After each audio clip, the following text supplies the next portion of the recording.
Good afternoon and welcome to the Tameside Reports to Sports Show. The big news this week comes from Hyde United, who are hoping to progress to the FA Cup first round this weekend. We'll be previewing their trip to Scarborough Athletic, as well as discussing all our local teams, including those who were in FA Trophy action last weekend.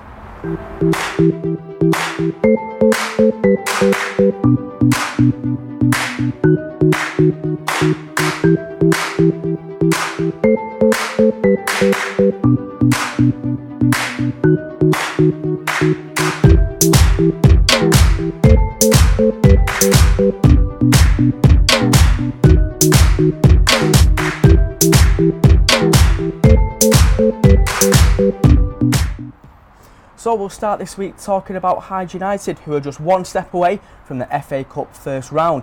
To secure that place, they'll have to beat Scarborough Athletic away this weekend, and it's going to be a tough game, but Scarborough are a team that Darren Kelly knows quite well. Yeah, I mean, they played early on in the season, didn't they? I think they opened the new stadium, drawing 0-0. Fantastic name, Flamingo Land Stadium. I think it'll be a tough game. Obviously, they've scored 25 goals and only conceded 9, all losing once at that new ground this season, so I think it might be a test for them.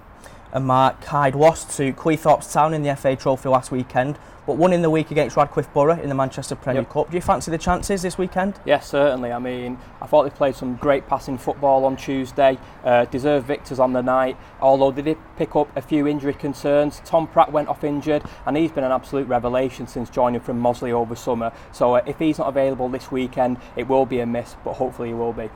Well, as Mark mentioned there, Hyde are suffering from injury problems at the minute, but manager Darren Kelly is still confident that they can progress in the Cup. So Darren, a 1-0 victory in the Manchester Premier Cup tonight. What's your take on the game? I thought it was a great game to, we had players coming back from injury and things like that, players coming back from suspension. It was minutes that they needed under their belt. It wasn't the best game in the world, but as always, our players put 100% effort into it. You have like Chris Churchman, Stockdale, Sanny Payne, David Brown, Pete Boyle. People like that who need the minutes under, because they've been out for a couple of weeks through injury, or they've been in the bench and they haven't got a lot of minutes through that. So it's much needed minutes that they needed under their belt. And yeah, but it was a good, you'll take the 1-0 and you'll run into the next round of the cup. But that wasn't the best performance. Usually we're sharp and skillful in terms of how we play. But tonight, because obviously the players coming back, the sharpness levels aren't quite there yet. But get them more minutes under the belt, and they'll soon be there. Is this a competition you will be giving the youth players a chance to shine? Anybody a chance. We have a big week, so you have to sort of manage it as best you can. I get a bit frustrated at times in terms of the games tonight, because yes, you're trying to get players minutes, but yet we're losing like 2 of the 3 substitutions that we had tonight were injuries, potentially 3. But Pete Boyd played on with he sort of twisted his ankle. But you have Ryan Ellison, who's possibly pulled and torn a hamstring, who could potentially be out for 6-7 weeks. Things like that are frustrating, because it's, again, ideally you'd be probably looking a good training night, prepared properly for Saturday. But again, the other side of that, players are getting much needed minutes under their belt. So yeah, we deal with it, we get on with it, we don't mope about it. We'll take the win. We'll go into Thursday, we'll prepare in Thursday for Saturday, and we'll go and give it a good go Saturday. So next Tuesday, depending on if an FA Cup replay is needed, Hyde will entertain Trafford in the Integral League Cup. If they do progress to the FA Cup first round, they could face Oldham Athletic, who return to action this weekend after a 10-day break thanks to the international fixtures. Richie Wellens will be hoping for his 4th successive win as interim manager against Blackburn Rovers. Mark was at the press conference on Thursday, so let's hear what Richie had to say. Richie, 3 games in charge now. Do you feel more pressure as a manager than you do as a player? 100%, yeah. As a player, if you win, you go and have a few beers at night and you relax. If you lose, you obviously think about it, you're disappointed, but you know there's another game coming. And you think about your own personal disappointment, you've not played well, or you missed a chance, or you misplaced the pass. I think when you're a manager, you can't enjoy it. Because we won at Portsmouth, which is obviously a great result for my second game ever in management, to go away 20,000 and win. Obviously should be a great experience, and I should be proud of the fact that it happened. You get on the coach on the way home and you think, right, crew Tuesday, what team shall I pick? What mistakes did I make today? What can we do better? So it's never ending, so you do get a buzz off it, but I don't think you enjoy it. It's more, a lot more pressure, because you're thinking about the whole group. You're thinking about who's in a good place, who's not, who've played, who've not played. Okay, I need to look after him a little bit more than them. Sometimes you pick the 11, they manage themselves because they're happy they're playing, and sometimes you need to just evaluate what the other players are thinking. So is it a case of always thinking, even when you're at home? Always thinking, yeah.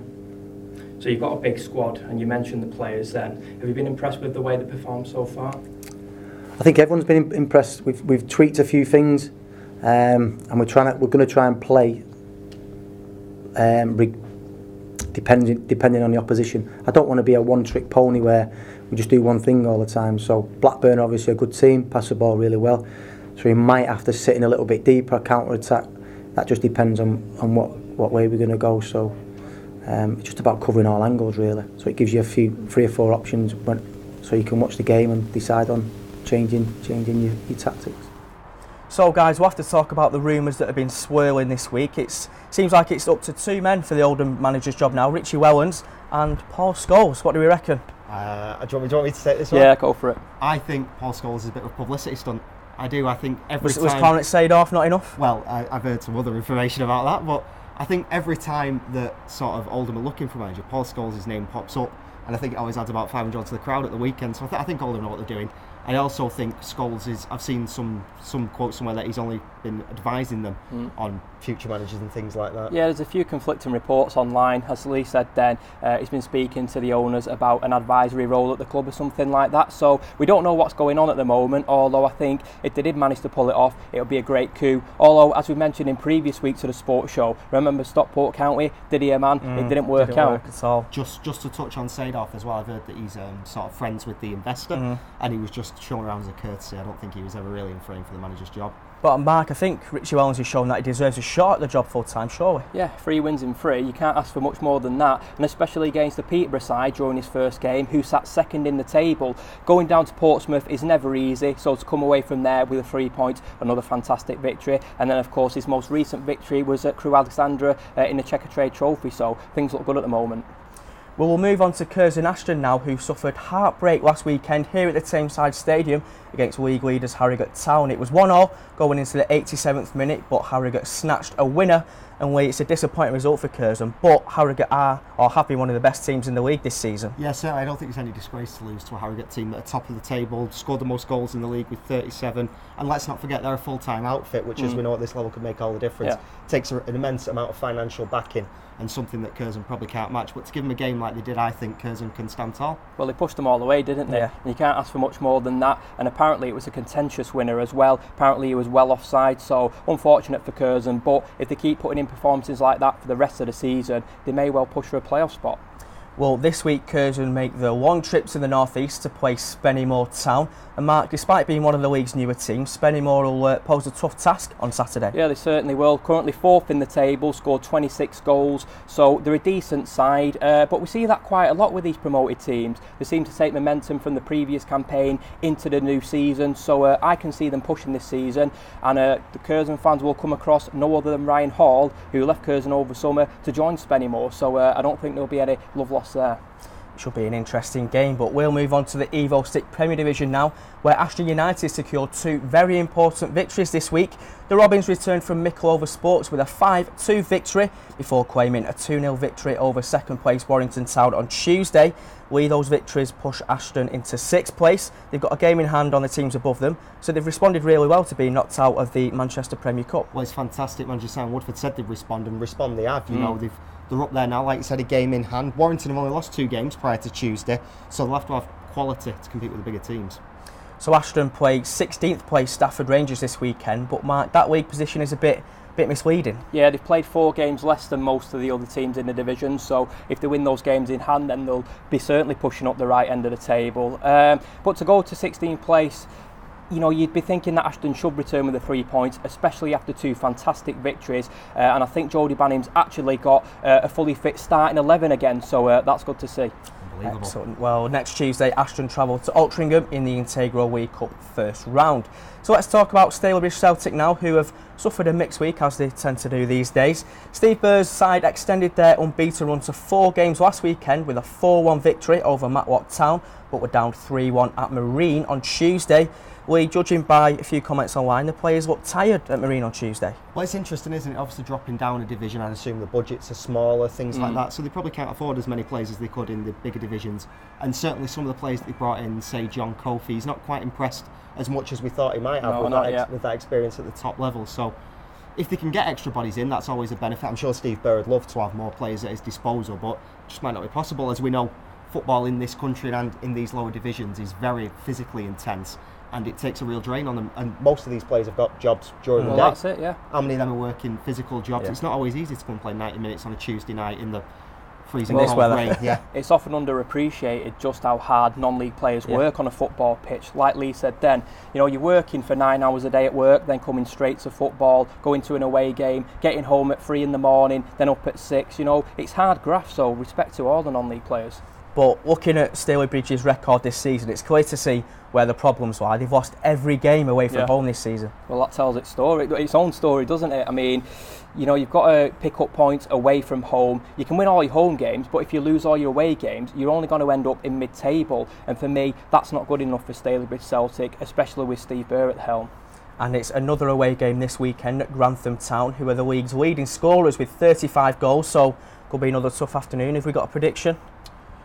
Ooh, I think they can take the win. I think they can do it. They've certainly turned it around in the past couple of sort of weeks, and I think another good result there will push them up the table. Yeah, obviously they will beat a 3-1 at Marine on Tuesday. Hopefully some of the players will be feeling a little bit more fresh on Saturday. 7th place Grantham Town. I'm going to go for a 2-2 draw. Let's hope Stalybridge can stop the rot away from home.